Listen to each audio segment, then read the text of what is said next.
जय श्री हरि। आज की इस वीडियो में हम वैशाख मास महात्म्य के छठे और सातवें अध्याय की कथा सुनेंगे। इस अध्यायों में हम राजा हेमांग की कथा को सुनेंगे। शुरू करते हैं। नारद जी कहते हैं कि हम एक ब्राह्मण और छिपकली का इतिहास कहते हैं। प्राचीन काल में हेमांग नाम का एक राजा इक्ष्वाकु वंश में हुआ है। उस वंश के राजा ने अन्न दान नहीं किया, इसी से उसे चातक व छिपकली का जन्म मिला। वह निर्धन व निर्बल ब्राह्मणों की बहुत सेवा किया करता था, लेकिन विद्वान व तेजस्वी वेद पाठी ब्राह्मणों की सेवा नहीं करता था। जो वस्तु स्वयं सुलभ है उसका दान नहीं करता था। उसका कहना था कि दुर्लभ वस्तु का दान उत्तम होता है। वह ब्राह्मणों का भक्त, किसी की निंदा न करने वाला, शत्रुओं पर विजय पाने वाला तथा जितेंद्रिय था। उसने इतने यज्ञ किए कि कुशाओं से पृथ्वी पर कुशा ही कुशा दिखाई देने लगी। उसने गोभूमि तथा सुवर्ण का दान देकर अनेक ब्राह्मणों को प्रसन्न किया। कोई ऐसा दान नहीं जो उसने न किया हो, परंतु कभी वैशाख मास में जल दान नहीं किया। वह कहता था कि अलभ्य वस्तु दान करने का फल जल तो सहज में ही लभ्य है। अतः वह राजा लूले, लंगड़े, अंधे और जीविकाहीन ब्राह्मणों की सेवा किया करता था, किंतु वेद पाठी, तत्वज्ञानी और ब्रह्मवादियों की पूजा नहीं किया करता था। वह कहता था कि विख्यात ब्राह्मणों की सेवा तो सब ही करते हैं। अनाथ, अनपढ़, लूले, लंगड़े और दरिद्रों की दुर्गति हो और यही दया के पात्र हैं। इस दोष के कारण 3 जन्म तक उसको चातक की योनि मिली। फिर एक जन्म गिद्ध बना, फिर 7 जन्म तक कुत्ते की योनि मिली। फिर एक राजा के महल में छिपकली योनि में उत्पन्न हुआ। इस प्रकार उस राजा का मिथिलापुरी के राजा श्रुति कीर्ति के घर में छिपकली बनकर द्वार के चौखट पर कीड़ों का भक्षण करते हुए कई वर्ष बीत गए। एक समय श्रुतिदेव ऋषि भूखे प्यासे दोपहर के समय मार्ग में थके हुए मिथिलापति के घर आए। ऋषि को देखकर राजा ने खड़े होकर उनका बड़ा आदर सत्कार किया। मधु पर्क आदि करने उनका पूजन किया और उनके चरण धोकर उनके माथे पर जल को छिड़का। दैव योग से उस जल की एक बूंद उस छिपकली पर भी जा पड़ी।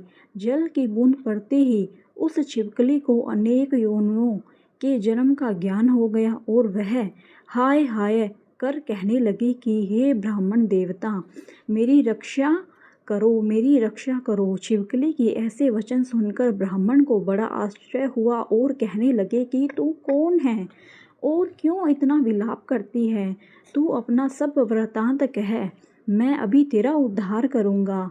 ऋषि के ऐसे वचन सुनकर वह छिपकली कहने लगी कि हे ब्राह्मण, मैं इक्ष्वाकु वंश में उत्पन्न हुआ, वेद शास्त्र का ज्ञाता था। मैंने अनेक गोदान और यज्ञ दान तथा बहुत दान किए और धर्म पूर्वक राज्य भी किया, तो भी मुझे स्वर्ग न मिला। 3 जन्म तक चातक और 1 जन्म तक कुत्ते की योनि में रहा। अब इस छिपकली की योनि में हूँ। यह राजा आपके चरणोद छिड़क रहा था, उसकी एक बूंद मुझ पर गिर गई, जिससे मुझे पूर्व जन्मों का वृतांत स्मरण हो आया है और मेरे अनेक पाप नाश हो गए। मुझको कई जन्म तक छिपकली की योनि भुगतनी पड़ेगी, सो मैं इन जन्मों से डरता हूँ। अब आप कृपया करके कहिए कि मेरी यह दशा कैसे हुई। तब ऋषि ने अपने ज्ञान चक्षु द्वारा सब कुछ जान लिया और कहने लगे कि मैं तुम्हारी बुरी योनि का कारण जानता हूँ। तुम ध्यान देकर सुनो। तुमने भगवान के प्यारे वैशाख मास में कभी जल दान नहीं किया। तुमने जल सुलभ जानकर यह समझ लिया कि यह तो बिना मूल्य ही मिलता है और धूप व मार्ग के प्यासे ब्राह्मण को जल दान नहीं दिया। महात्माओं की अवज्ञा इस लोक और परलोक दोनों में दुखदायी है। सज्जनों की पूजा ही धर्म, अर्थ, काम और मोक्ष देने वाली है।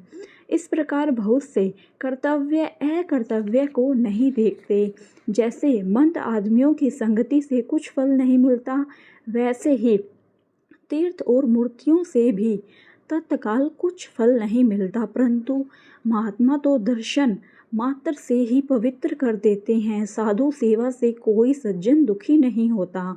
तुमने न तो जल दान किया, न साधुओं की सेवा की, इसी कारण यह दुर्गति हुई।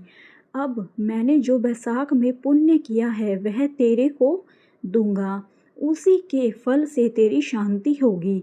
इससे तेरे भूत भविष्य वर्तमान तीनों कालों के कर्मों के संस्कार दूर हो जाएंगे। यह कह ऋषि ने जल स्पर्श कर एक दिन के बैसाख स्नान का फल उसको दे दिया। जल के छींटे लगते ही वह सब पापों से मुक्त होकर दिव्य रूप हो छिपकली का रूप त्याग नमस्कार कर आज्ञा लेकर स्वर्ग को चला गया और 10,000 वर्षों तक सुंदर भोगों को भोगकर इक्ष्वाकु वंश में ही महा प्रभावशाली काकुत्स्य नाम से उत्पन्न हुआ और 7 द्वीप पृथ्वी का राज्य करने लगा। 7वां अध्याय। नारद जी कहने लगे कि हे मिथिलापुरी का राजा, यह अद्भुत चरित्र देखकर ऋषि के आगे हाथ जोड़कर खड़ा हो गया और कहने लगा कि महात्मा, इस धर्म को विस्तार पूर्वक सुनने की मेरी इच्छा है, जिससे यह इक्ष्वाकु वंश का राजा मोक्ष को प्राप्त हुआ। श्रुतिदेव कहने लगे कि हे राजन, तुम धन्य हो जो युवावस्था में ही तुमको भगवान के प्रिय धर्म के लिए इतना प्रेम है। बहुत धर्मों के संचित शुभ कर्मों के बिना प्राणी की बुद्धि भगवान की कथा आदि में नहीं लगती। यह युवावस्था में इतना बड़ा राज्य पाकर तुम्हारी ऐसी मति को देखकर मैं तुमको श्रेष्ठ वैष्णव मानता हूँ, इसलिए मैं यह श्रेष्ठ वैष्णव धर्म तुमसे कहता हूँ, जिसके श्रवण मात्र से प्राणी जन्म मरण के बंधन से छूट जाता है। जैसे प्रत्येक मनुष्य के लिए शौच, स्नान, संध्या, तर्पण आदि नित्य नियम कर्म है, वैसाख धर्मों के समान कोई धर्म नहीं है। जो कोई इन धर्मों को नहीं करता उसको स्वर्ग प्राप्त नहीं होता। जैसे बिन राजा की प्रजा उपद्रवों से नष्ट हो जाती है, वैसे ही बहुत से धर्म भी नष्ट हो जाते हैं।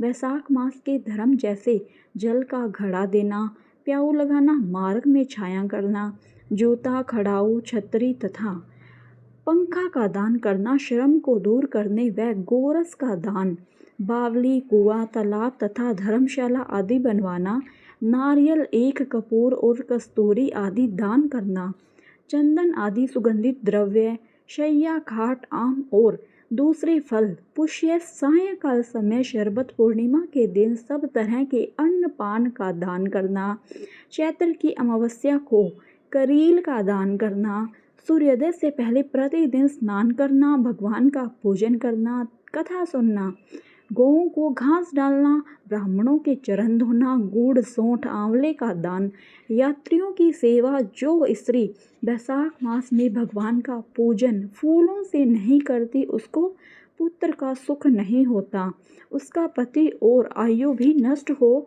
जाते हैं। इस मास में भगवान विष्णु, लक्ष्मी और अपने पार्षदों के साथ इस पृथ्वी पर लोगों के घर में जाकर उनकी परीक्षा करते हैं। जो भी इन दिनों उनका पूजन नहीं करता वह रोरवादी नरक में पड़ता है और फिर 5 बार राक्षस योनि पाता है। इसलिए इस मास में अन्न व जल से भूखे प्यासे प्राणियों की रक्षा करें। धन्यवाद मित्रों, यह कथा यहीं पर समाप्त होती है। आगे की कथा हम आगे की वीडियो में जानेंगे।